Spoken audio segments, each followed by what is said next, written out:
बिस्मिल्लाहिर्रहमानिर्रहीम। शुरू अल्लाह के नाम से जो बड़ा मेहरबान निहायत रहम करने वाला है। अस्सलाम वालेकुम, वेलकम टू माय किचन। आज मैं आपसे शेयर करूंगी बहुत ही मज़ेदार सा धुआं दही गोश्त की रेसिपी, जो बहुत ही कम इंग्रेडिएंट के साथ बनेगा लेकिन बहुत ही टेस्टी बनेगा। बहुत आसान है इस रेसिपी को बनाना। आप अपने घर की किसी भी दावत में इसको बना सकते हैं या फिर आप नॉर्मल भी इसको घर में बना सकते हैं। वीकेंड में बनाएं, सबको बहुत ज़्यादा पसंद आएगा। तो चलिए फटाफट से इस आसान और मज़ेदार सी रेसिपी को बनाना शुरू करते हैं। तो धुआं दही गोश्त बनाने के लिए सबसे पहले मैंने यहाँ पर 1 किलो ले लिया है बीफ। आप चाहें तो मटन का भी इस्तेमाल कर सकते हैं। इसके अलावा चिकन में भी ये रेसिपी को बनाया जा सकता है। तो आप देखें ज़्यादातर मैंने यहाँ पर ना बोनलेस गोश्त लिया है। साथ थोड़ी बहुत मैंने हड्डी भी ले ली है, इससे ज़्यादा अच्छा टेस्ट बनेगा। लेकिन आप चाहें तो आप सिर्फ बोनलेस में भी इसको बना सकते हैं। तो सबसे पहले हम इसका एक मसाला सा तैयार कर लेते हैं। उसके लिए मैंने यहाँ पर 8 से 10 जवे ले लिए हैं लहसुन के। 1 से 1.5 इंच का टुकड़ा मैंने ले लिया अदरक का, और 5-6 अदद मैंने हरी मिर्चें ले ली हैं। हरी मिर्चों को आप अपने टेस्ट के अकॉर्डिंग कम ज़्यादा कर सकते हैं। अब सारी चीज़ों को हम पीस लेंगे। आप चाहें तो ग्राइंडर में डाल के पीस लें। मैं यहाँ पर उखली डंडे में इसको पीस रही हूँ। तो ये देखिए, बहुत ज़्यादा भी बारीक नहीं करना हमने इस मसाले को, बस थोड़ा बहुत हम इसको दरदरा सा रखेंगे। तो ये देखिए, मसाला हमारा अच्छे से पिस चुका है। ये देखिए। तो चलिए अब हम रेसिपी को बनाना शुरू करते हैं। तो मैंने यहाँ पर ले लिया सबसे पहले प्रेशर कुकर। आप चाहें तो नॉर्मल पतीली में भी इसको बना सकते हैं, लेकिन टाइम को बचाने के लिए हम यहाँ पर प्रेशर कुकर का इस्तेमाल कर रहे हैं।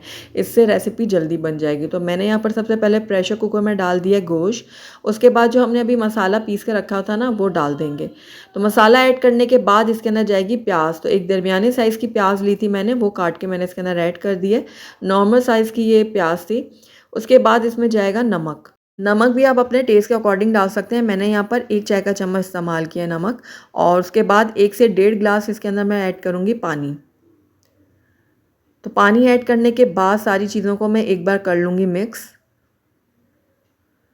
तो ये देखिए, सारी चीज़ें मिक्स हो गई अच्छी तरह से। उसके बाद इसको हम कर देंगे कवर, और कवर करने के बाद इसके ऊपर मैं सीटी लगा दूंगी और इसको फ्लेम के ऊपर रखूंगी। जब इसमें स्टीम बनना शुरू हो जाएगी तो फ्लेम को लो करूंगी, और लो फ्लेम में इसको मैं 8 से 10 मिनट के लिए पकने के लिए छोड़ दूंगी, या जब तक आपका गोश्त निकल जाता तब तक आप इसको पका लीजिएगा।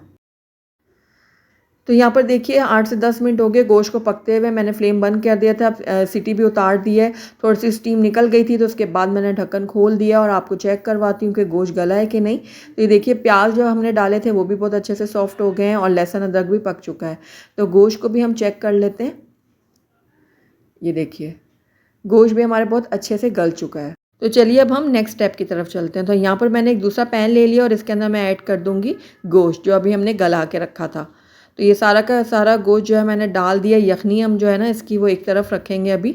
और ये देखिए, इसके अंदर मैं 2 अदर टमाटर ऐड करूँगी। अब इसके अंदर कुछ ड्राई स्पाइसेस हम ऐड करेंगे। उसमें मैंने सबसे पहले हल्दी ले ली है, आधा चाय का चम्मच, और आधा खाने का चम्मच मैंने लाल मिर्चों का पाउडर लिया है। आधा खाने का चम्मच मैंने धनिया पाउडर लिया है। 1 चाय का चम्मच जाएगा गरम मसाला पाउडर। आधा चाय का चम्मच जाएगा ज़ीरा पाउडर, और 1 चाय का चम्मच मैंने लिया है कसूरी मेथी का। अब सारे ड्राई स्पाइसेस जो है मैंने डाल दिया पैन के अंदर। उसके बाद जाएगा इसके अंदर ऑयल। तो मैं यहाँ पर 3/4 कप ऑयल का इस्तेमाल कर रही हूँ।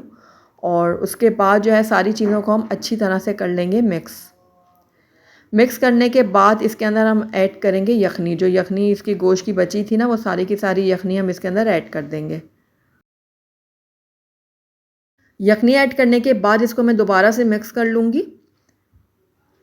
मिक्स करने के बाद इसको मैं कवर करूँगी और मीडियम आंच पे इसको तकरीबन 5 से 6 मिनट के लिए पकने के लिए छोड़ दूँगी। तकरीबन 5 से 6 मिनट हो गए गोश्त को पकते हुए। तो आइए इसको अब हम चेक कर लेते हैं। तो ये देखिए, गोश्त जो है हमारा काफ़ी हद तक कुक हो चुका है, और टमाटर ही देखिए काफ़ी सॉफ्ट हो चुके हैं। तो अब हमने क्या करना है कि टमाटर की जो स्किन है ना, वो हमने रिमूव कर देनी है। तो ये देखिए, बहुत ही आसानी से इसकी जो स्किन है वो रिमूव हो जाएगी। तो सारी के सारे छिलके जो है ना टमाटर के, वो हम निकाल लेंगे इस तरह से। उसके बाद दोबारा से इसको मैं मिक्स करूँगी, और आप देख रहे हैं टमाटर कितनी अच्छी तरह से मिक्स हो गए हैं गोश्त के साथ। अब इसको मैं दोबारा से कवर करूँगी और पकने के लिए छोड़ूंगी, ताकि जो पानी है ना वो ड्राई हो सके और इसका ऑयल बाहर निकल आए। तो दोबारा से इसको कवर करती हूँ और मीडियम आंच में इसको पकने के लिए छोड़ दूँगी। तो ये देखिए, 5 से 6 मिनट मैंने इसको मज़ीद पकाया है। तो पानी जो है वो ड्राई हो चुका है और ऑयल जो है वो सेपरेट हो गया है। बस इस टाइम पे आकर हमने गोश्त की भुनाई करनी है।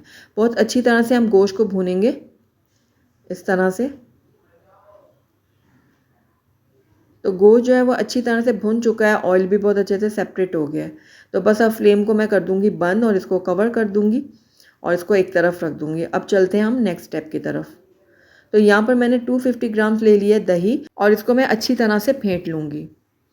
बहुत अच्छी तरह हमने फेंटना है ताकि ये स्मूथ सा हो जाए दही। तो बस अब इसके अंदर हम बाकी की चीज़ें ऐड करेंगे, नमक हमने इसमें ऐड नहीं करना। तो यहाँ पर मैंने देखिए प्याज ले लिया था एक दरमियाने साइज़ का, जिसको मैंने रिंग की शक्ल में काट लिया है। थोड़ा सा मैंने पुदीने की पत्तियाँ ली हैं, इसको भी काट लिया, धनिया की पत्तियों को भी मैंने काट लिया और थोड़ी सी हरी मिर्चें भी मैंने काट ली हैं बारीक। अब थोड़ी थोड़ी करके ना चीज़ें हम इसके अंदर ऐड करेंगे। थोड़ी सी हरी मिर्चें मैं बचा लूँगी गार्निशिंग के लिए। उसके बाद इसके अंदर जो है हम डाल देंगे हरे धनिए की पत्तियाँ और थोड़ी सी मैं बचा लूँगी गार्निशिंग के लिए। इसी तरह से मैं पुदीने की पत्तियाँ भी थोड़ी सी डालूँगी, थोड़ी बचा लूँगी। अब इसके अंदर हम डालेंगे प्याज। तो जो ज़्यादा रिंग वाली है ना प्याज, इसको मैं अलहदा कर लूँगी और जो टूटी टूटी सी हैं प्याज वो हम इसके अंदर डाल देंगे दही के अंदर। तो ये साबुत वाली मैंने अलग कर दी है, ये हम गार्निशिंग के लिए यूज़ कर लेंगे और ये छोटी वाली मैंने इसके अंदर ऐड कर दी है।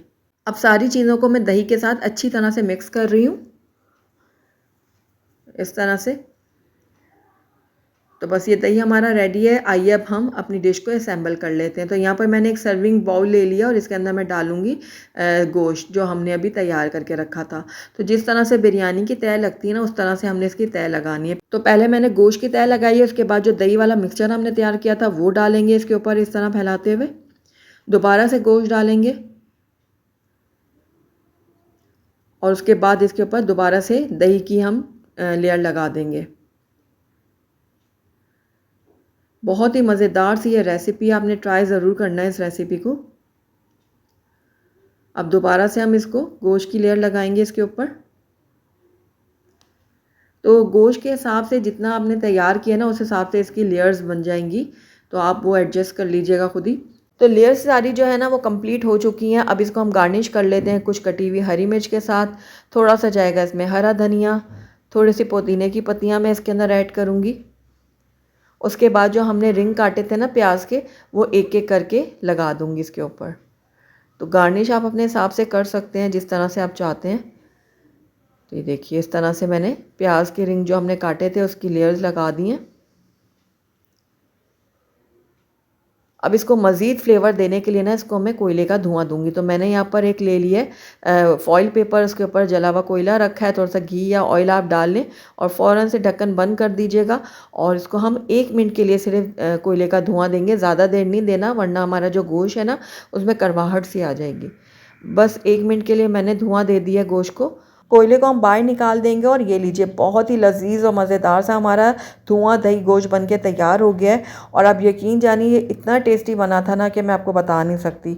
आपके घर में एक दावत है ना, तो आप दावत में इस रेसिपी को ज़रूर ट्राई कीजिएगा। बहुत यूनिक सी रेसिपी और सब गेस्ट को ये रेसिपी ज़रूर पसंद आएगी। इसके अलावा आप अपने घर में बनाएं, अपने घर वालों के साथ इंजॉय करें, वीकेंड में बनाएं। ज़रूर इसको ट्राई कीजिएगा इस रेसिपी को। मुझे पूरी उम्मीद है आपको ज़रूर पसंद आएगी। तो अगर आपको मेरी रेसिपी पसंद है तो इसको लाइक ज़रूर कीजिएगा, फ्रेंड्स और फैमिली में इसको ज़्यादा से ज़्यादा शेयर कीजिएगा। और अगर पहली दफ़ा मेरे चैनल पे आए तो काइंडली इसको सब्सक्राइब भी कर दें और साथ ही बेल आइकन को भी प्रेस कर दें ताकि मेरी हर नई आने वाली वीडियो की नोटिफिकेशन सबसे पहले आप तक पहुँचे। और कमेंट करके मुझे ज़रूर बताइएगा कि आपको मेरी रेसिपी कैसी लगी। Thank you for watching. अल्लाह हाफिज़।